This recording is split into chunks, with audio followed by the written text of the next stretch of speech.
పూర్వం అశ్వపురి అనే ఒక గ్రామం ఉండేది. ఆ గ్రామాన్ని ఆనుకుని పెద్ద అడవి ఉండేది. ఊరికి సగానికి పైగా సరిహద్దుగా ఉండేది ఆ అడవి. పొడవాటి చెట్లతో భీకరంగా ఊగుతూ భయం కలిగించేలా ఉండేది ఆ అడవి. ఆ ఊర్లో కవిత అనే ఓ చిన్నది ఉంది. 16 అనాల కవిత మొక్కల పెంపకం మీద ఆసక్తి పెంచుకుంది. ఆమె తల్లిదండ్రులు చనిపోతూ తనకి వదిలేసి వెళ్లిన చిన్న పెంకుటిల్లు, ఆ చిన్న పెంకుటిల్లు చుట్టూ ఉన్న పెద్ద పెరడే ఆమె ప్రపంచం. అక్షరాలు, అంకెలు అన్నీ బాగా వచ్చి ఉండటంతో ఆ ఊరి పెద్దయిన శంకరయ్య చిన్న పిల్లలకి అవి నేర్పించి ఎంతిస్తే అంత జీతంగా తీసుకోమని ఉపాధి కల్పించాడు. కవిత అంటే ఆ చిన్ని ఊర్లో అందరికీ అభిమానమే. వాళ్లంతా జాగ్రత్తగా చూసుకుంటేనే పెరిగింది మరి. అయితే కవిత పెరట్లోని మొక్కల మీద ప్రయోగాలు చేస్తూ ఉండేది. రకరకాల మొక్కలు నాటడం, వాటికేవేవో ఎరువులు తయారు చేసి వేయడం చేస్తూ ఉండేది. కానీ చాలాసార్లు కవిత ప్రయోగాలు ఫలించేవి కాదు. దాంతో ఊర్లో వాళ్ళు ఆమెను నిరాశపరచడానికి చూసేవారు.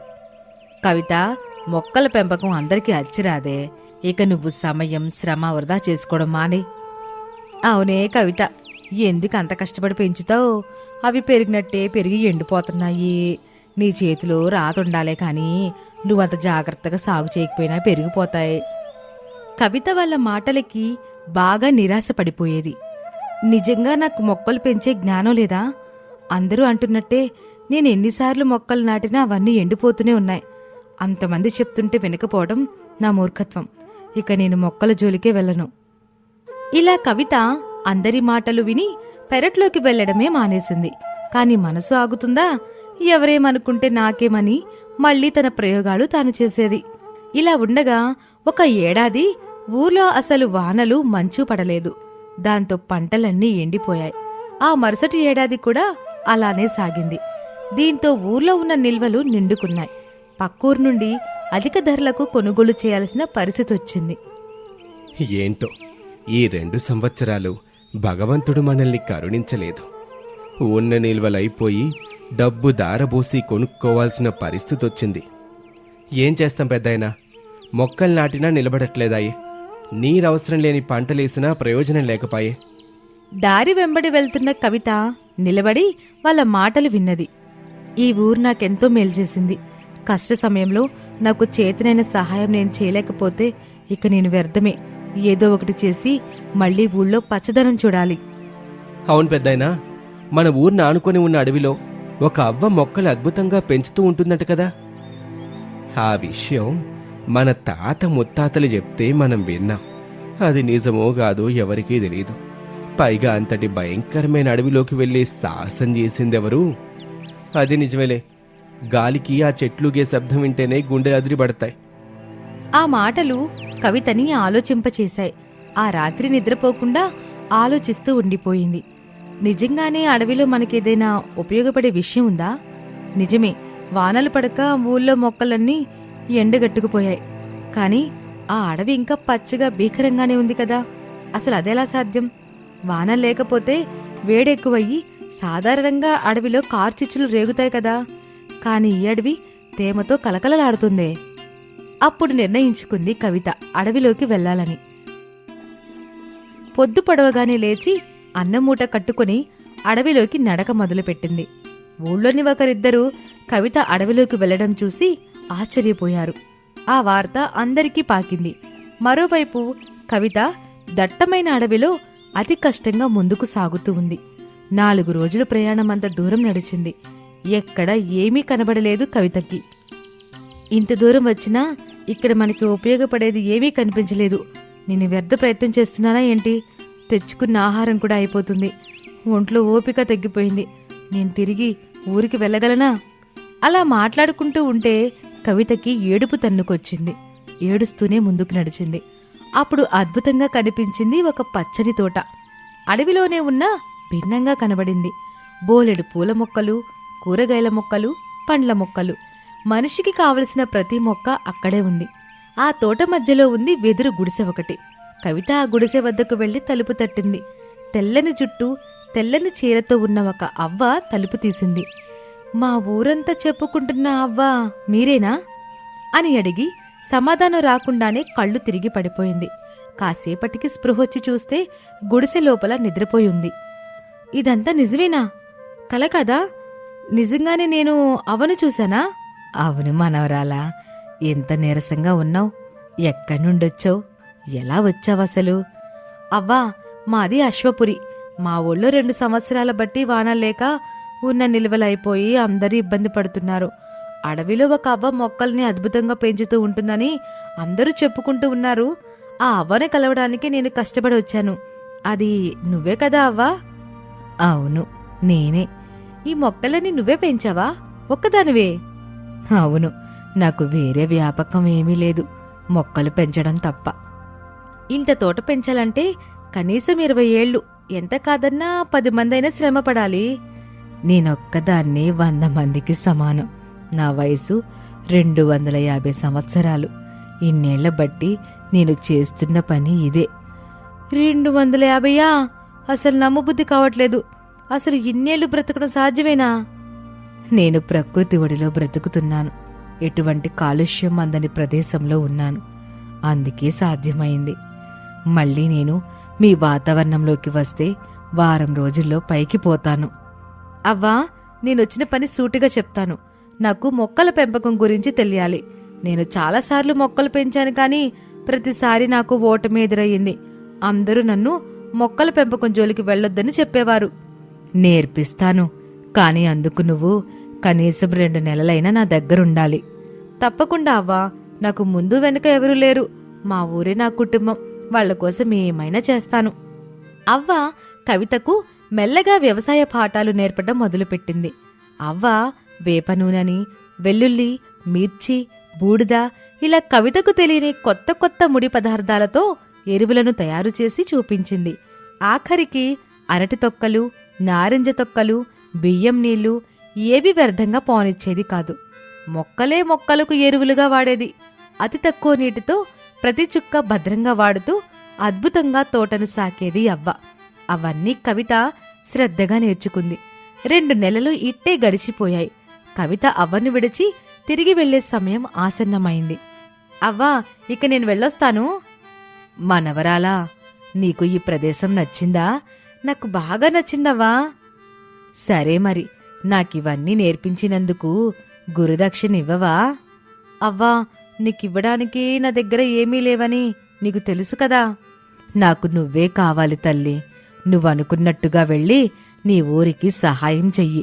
నేను నీకు నేర్పించినవన్నీ నువ్వు వాళ్ళకి నేర్పించు. ఏడాది తర్వాత నువ్వు తిరిగి ఇక్కడికి రావాలి, శాశ్వతంగా. కవిత ఒక క్షణం మౌనంగా ఉండిపోయింది. అవ్వ తననొచ్చి ఆ తోటని చూసుకుంటూ అక్కడే ఉండమని అడుగుతుందని ఆమెకి అర్థమైంది. అలాగే అవ్వా, వస్తాను. స్వర్గంలో ఉండమంటే ఎవరు కాదంటారు?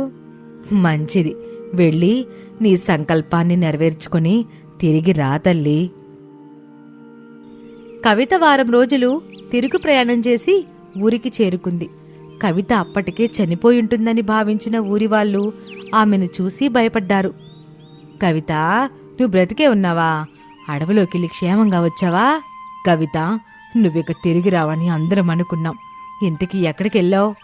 నేను అడవిలో అద్భుతంగా మొక్కలు పెంచే అవ్వను కలిశాను పెద్దమ్మా. ఆమె దగ్గర నుండి ఎన్నో నేర్చుకున్నాను, మన ఊరికి సహాయపడాలని. కవిత, మళ్ళీ మొక్కల మీద ప్రయోగాలు చేస్తానంటున్నావా? అవును గంగవ్వ. చూడమ్మా, నువ్వు పుట్టినప్పటి నుండి చూస్తున్నావు. ఓటమిని చంకలో పెట్టుకుని తిరుగుతున్నావు నువ్వు. ఎన్నిసార్లు ప్రయత్నం చేసినా ఓడిపోవడమే జరిగింది కదా. ఒక కాయన కాసేలా చేయగలిగావా? ఇప్పుడు ఊరికి సహాయపడదామని పెద్ద పెద్ద మాటలు మాట్లాడేస్తున్నావు. నువ్వు ప్రాణాలతో బ్రతికి బయటపడ్డావు, సంతోషించు. కవిత ఆశ నీరు కార్చేసింది గంగవ్వ. కవిత ఊరి పెద్ద శంకరయ్య దగ్గరకు వెళ్ళింది. శంకరయ్య కవితను చూసి ఆశ్చర్యపోయాడు. అమ్మా కవిత, నువ్వు క్షేమంగానే ఉన్నావా? అవును బాబాయ్, నేను అడవిలో అవ్వను కలిశాను అంటూ కవిత జరిగింది మొత్తం చెప్పింది. శంకరయ్యకు కవిత మాటలు అస్సలు నమ్మబుద్ధి కాలేదు. కాని ఆమెను బాధపరచడం ఇష్టం లేక ఏమీ మాట్లాడలేదు. బాబాయ్, నేను నేర్చుకున్నవన్నీ ఆచరణలో చేసి చూపిస్తాను. అప్పుడైనా మీరంతా నన్ను నమ్ముతారు. నాకొక ఖాళీ పొలం ఇప్పించండి. ఖాళీ పొలం ఒక్కటేంటి, ఊరంతా అన్ని పొలాలు ఖాళీగానే ఉన్నాయి. నీకెక్కడ కావాలంటే అక్కడ ప్రయోగాలు చేసుకో. కవిత ఒంటరిగా తన ప్రయాణాన్ని మొదలుపెట్టింది. రాత్రింబవళ్లు కష్టపడి ఒక బీడు భూమిని సాగు చేయడం మొదలుపెట్టింది. రకరకాల పదార్థాలు కలిపిన నీటిని ఎండిన నేలపై చల్లటం మొదలుపెట్టింది. నేల కాస్త మెత్తబడ్డాక విత్తనాలు చల్లింది. చిన్నపిల్ల ఊరి కోసం ఏదో తన ప్రయత్నం చేస్తుందని జాలిపడి కొంతమంది ఊరివాళ్లు ఆమెకు సహాయం చేయడం కూడా మొదలుపెట్టారు. అందరి ఆలోచనలను తలకిందులు చేస్తూ కవిత 2 నెలలు పట్టే పైరును ఒక్క నెలలోనే పెంచి చూపించింది. దాంతో కవితపై అందరికీ నమ్మకం కలిగింది. 1/2 సంవత్సరం తిరిగేసరికి పంట చేతికొచ్చేలా చేసింది కవిత. ఆ చుట్టుపక్కల ఊళ్ళల్లో కూడా కవిత పేరు మారుమోగిపోయింది. ఎక్కడెక్కడి నుంచో రైతులు కవిత దగ్గరికి నేర్చుకోవడానికి వచ్చారు. కవిత అవ్వ నేర్పిన పాఠాలు అందరికీ నేర్పించి ఊరుని బాగుచేసింది. సరిగ్గా 1 ఏడాది పూర్తయ్యేసరికి కవిత అవ్వ దగ్గరకు శాశ్వత ప్రయాణానికి సిద్ధమైంది. ఊరంతా ఆమెను గౌరవంగా సాగనంపారు. ఇది ఇవాల్టి స్టోరీ ఓటమి. మరొక ఆసక్తికర కథతో మళ్ళీ కలుద్దాం. అనగనగా ఆనందపురం అనే గ్రామంలో మార్కండేయుడు అనే చిత్రకారుడు ఉండేవాడు. మార్కండేయుడు కుంచెపట్టి బొమ్మ గీస్తే అద్భుతంగా ఉంటుంది. ఆ విషయంలో మార్కండేయుడు ఆ గ్రామంలోనే కాకుండా చుట్టుపక్కల గ్రామాల్లో కూడా మంచి పేరు తెచ్చుకున్నాడు. పక్క ఊరిలో గోపాలవర్మ అనే ఓ ధనవంతుడుండేవాడు. అతనికి గర్వం చాలా ఎక్కువ. డబ్బుంటే దేన్నైనా సంపాదించొచ్చు అనే భావనతో ఉండేవాడు. ఎదుటివారి గొప్పతనాన్ని ఎప్పుడూ ఒప్పుకునేవాడు కాదు. ఏదో ఒక రకంగా ఎదుటివారిని తక్కువ చేస్తుండేవాడు. ఒకరోజు గోపాలవర్మ ఇంట్లో కూర్చొని ఉండగా ఆయనకి ఒక ఆలోచన వచ్చింది. అందరూ ఆ చిత్రకారుడైన మార్కండేయుణ్ణి పొగుడుతూ ఉన్నారు. అందులో ఏముందంత గొప్పతనం? 4 రంగులు కాగితం మీద పూయటం అంత గొప్ప విషయమా? ఒకసారి వాణ్ణి పిలిపించి ఓ ఆట ఆడుకుందాం అనుకుని వెంటనే మార్కండేయుడికి కబురు పెట్టాడు. ధనవంతుడైన గోపాలవర్మ కబురు పెట్టడంతో మార్కండేయుడు ఉత్సాహంగా వచ్చాడు. అయ్యా నమస్కారం, పిలిపించారంట? మార్కండేయ, నీతో కొంచెం పని పడిందయ్యా. మీలాంటి గొప్పవారికి నాతో పనిపడ్డం నా అదృష్టమయ్యా. చెప్పండి, ఏంటా పని? నువ్వేదో బొమ్మలు అదరగొడతావంట కదా. అందరూ నీ గురించి గొప్పగా చెప్పుకుంటున్నారు. నాక్కూడా నీ ప్రతిభ స్వయంగా చూడాలని అనిపించింది. మరి నా బొమ్మ వేస్తావా? అయ్యో మహాభాగ్యం, మీలాంటివారు అడగటం నేను చేయకపోవటమా? రేపటిలోపు మీ బొమ్మ గీసి తీసుకొస్తాను అని చెప్పి వినయంగా చెప్పి వెళ్ళిపోయాడు. ఆ రోజు మార్కండేయుడు రాత్రంతా మేల్కొని చాలా కష్టపడి గోపాలవర్మ బొమ్మ గీశాడు. ఆ బొమ్మను చూసిన మార్కండేయుడు భార్య, అబ్బా, బొమ్మ చాలా అద్భుతంగా ఉందండి.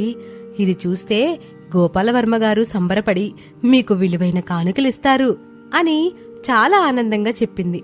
మార్కండేయుడు మురిసిపోతూ ఆ బొమ్మ తీసుకుని గోపాలవర్మ దగ్గరికి వెళ్ళాడు. ఎంతో గర్వంగా ఆ బొమ్మని చూపించాడు. ఆ బొమ్మని పరీక్షగా చూసి, ఏంటయ్యా మార్కండేయ, నా బొమ్మ వెయ్యమంటే ఎవరిదో అనామకుడి బొమ్మ గీసావు? అసలు ఈ బొమ్మ నాది కాదు. నా మొహం అలా ఉంటుందా? నా భుజాలు అలా ఉంటాయా? నన్ను అవమానించటానికే నువ్విలాంటి పని చేశావు కదూ? చెప్పు, ఎవరు చేయమన్నారిలా? నన్ను అందరిలో తలెత్తుకోకుండా చేశావు నువ్వు అని కావాలనే గోపాలవర్మ మార్కండేయుణ్ణి తిట్టాడు. అందరూ బాగుందన్న బొమ్మని గోపాలవర్మ తిట్టడంతో మార్కండేయుడు ఆశ్చర్యపోయాడు. తర్వాత ఆశ్చర్యం నుండి తేరుకొని, అయ్యా, మీకీ బొమ్మ నచ్చనందుకు నన్ను క్షమించండి. నేను మిమ్మల్ని అవమానించాలని అనుకోలేదు. బహుశా నేనే సరిగా దృష్టి పెట్టలేదనుకుంటా. రేపే మళ్ళీ మీ బొమ్మ ఉన్నది ఉన్నట్టుగా గీసి మీ ముందుకొస్తాను. అది చూశాక మీ అభిప్రాయం చెప్పండి అని చాలా గౌరవంగా చెప్పాడు. ఎల్లుండి నా పుట్టినరోజు. నా పుట్టినరోజుకి ఎంతో మంది ధనవంతులు వస్తారు. వాళ్ళందరి ముందు నా బొమ్మ ప్రదర్శనకు పెడతాను. కాబట్టి రేపు మంచి బొమ్మ గీసి తీసుకొనిరా. నేను ఎలా ఉన్నానో ఆ బొమ్మ కూడా అచ్చం నాలాగే ఉండాలి అని మాట్లాడి పంపించాడు. మార్కండేయుడు బాధగా ఇంటికి వెళ్లి జరిగిన విషయాన్ని భార్యతో పంచుకున్నాడు. గోపాలవర్మ గారికి ఈ బొమ్మ నచ్చలేదట. నన్ను అందరిలో నానా మాటలు అని తిట్టి పంపించేశారు. దానికి తన భార్యకి చాలా కోపం వచ్చింది. ఈ బొమ్మ నచ్చకపోవడం ఏంటండి? ఆయన కావాలని మిమ్మల్ని తిట్టారు. ఈ బొమ్మ ఆయన ముఖాన విసిరేసి రావాల్సింది అంటూ భార్యగా ఉండే సహజమైన కోపంతో మాట్లాడింది. మార్కండేయుడు భార్యకి నచ్చజెప్పాడు. సరే వదిలేవే, మన విద్య అందరికీ నచ్చాల్సిన పనిలేదు కదా, దాందే ఉందిలే, మళ్ళీ గీద్దాం అని చెప్పి ఆ రోజు రాత్రి కూడా నిద్రాహారాలు మానివేసి బొమ్మ గీయడం మొదలుపెట్టాడు. అందమైన బొమ్మ గీసి తర్వాత రోజు గోపాలవర్మ దగ్గరికి వెళ్ళాడు. గోపాలవర్మ ఆ బొమ్మను చూసి, ఛీ, ఇదొక్క బొమ్మ. అసలు ఈ బొమ్మలో నా పోలికలు ఉన్నాయా? అందరూ అంటారు నువ్వో పెద్ద చిత్రకారుడివి అని, కాని నువ్వొక దద్దమ్మవి. నువ్విక ఈ చుట్టుపక్కల ఎవరికీ బొమ్మ గీయకుండా నేను చేస్తాను. నన్ను అవమానించినందుకు నువ్వు భారీగా నష్టపరిహారం చెల్లించాల్సి ఉంటుంది అంటూ చాలా ఆగ్రహంగా చెప్పాడు. మార్కండేయుడికి ఏమీ అర్థం కాలేదు. గోపాలవర్మ మాత్రం తిట్టి తిట్టి అలసిపోయాడు. అయ్యా, అద్భుతంగా ఉన్న బొమ్మ మీకెందుకో నచ్చలేదు. నా ప్రయత్నలోపం ఏమీ లేదు. ఇంకో అవకాశం ఇవ్వండి, మీకు నచ్చేలా గీస్తాను అని చెప్పి దిగులు ముఖంతో ఇంటికొచ్చాడు. అతని భార్య గమనించి, ఏవైందండి, ఎందుకు దిగులుగా ఉన్నారు? బొమ్మను చూసి గోపాలవర్మ గారు ఏమన్నారు అని చాలా కుతూహలంగా అడిగింది. దాంతో మార్కండేయ జరిగిన విషయాన్ని చెప్పాడు. అదంతా విన్న తర్వాత, ఎవండి, మీరు చెప్పేది చూస్తుంటే ఆయన కేవలం కావాలని మిమ్మల్ని ఇబ్బంది పెడుతున్నాడు అని చెప్పింది. దానికి మార్కండేయుడు కూడా ఒప్పుకున్నాడు. దంపతులిద్దరూ కలిసి గోపాలవర్మకి బుద్ధి చెప్పాలని నిర్ణయించుకున్నారు. కొద్దిసేపు ఆలోచించి ఆమె తన భర్త మార్కండేయుడికి ఒక ఉపాయాన్ని చెప్పింది. దాంతో తర్వాత రోజు మార్కండేయుడు ముందు గీసిన బొమ్మనే తీసుకెళ్లాడు. ఆ బొమ్మని గోపాలవర్మ ముందు ఉంచాడు. ఆ బొమ్మను చూసిన తర్వాత గోపాలవర్మ కోపం ఆకాశాన్ని తాకింది. అసలు నువ్వు మనిషివా జంతువా? నిన్న గీసిన అదే పనికి మళ్ళా బొమ్మను తీసుకొచ్చావు, ఛీ అంటూ నోటికి వచ్చిన తిట్లన్నీ తిట్టాడు. అవన్నీ ఓపిగ్గా విన్న మార్కండేయుడు సమాధానమివ్వడం మొదలుపెట్టాడు. అయ్యా, క్షమించండి. ఇది మా పక్కింటతని బొమ్మ. ఆయన నిన్నే చనిపోయాడు. పొరపాటున ఆ బొమ్మ తీసుకొచ్చాను. పాపం, చాలా మంచి మనిషి. ఇంత హఠాత్తుగా చనిపోతాడని ఎవ్వరూ ఊహించలేదు. ఆ ఆలోచనలో ఉండి మీ బొమ్మ అనుకుని అతని బొమ్మ తీసుకొచ్చేశాను. ఒక్క నిమిషం అయ్యా అంటూ ఆ బొమ్మకి అక్కడే కుంకుమ బొట్టు పెట్టి పూలమాల వేశాడు. గోపాలవర్మ అప్పటి వరకు అన్న మాటలు మర్చిపోయి తన బొమ్మకే మార్కండేయుడు బొట్టు పెట్టి దండ వేశాడని భావించి అతడిపై విరుచుకుపడ్డాడు. ఎంత ధైర్యంరా నీకు? నేను బ్రతికుండగానే నా బొమ్మకి పూలదండ వేస్తావా? అది కూడా నా ముందే. ఎన్ని గుండెలుంటే ఇంత సాహసం చేస్తావు? నేను తలుచుకుంటే ఇప్పటికిప్పుడే నీ ప్రాణాలు తీసేయగలను.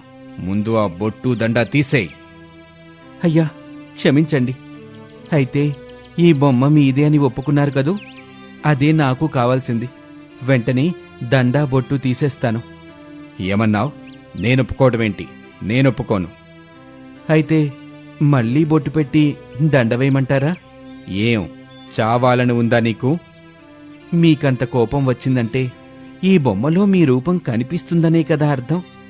అచ్చం మీలాగే గీసిన బొమ్మను మీరు మొండిగా కాదని వాదిస్తున్నారంటే మీరు నాతో ఆడుకుంటున్నారని నాకు అర్థమైంది. నేను ఒక కళాకారుణ్ణి. చిన్న పెద్ద తేడా లేకుండా అందరికీ సమానంగా బొమ్మలు గీసి పెడతాను.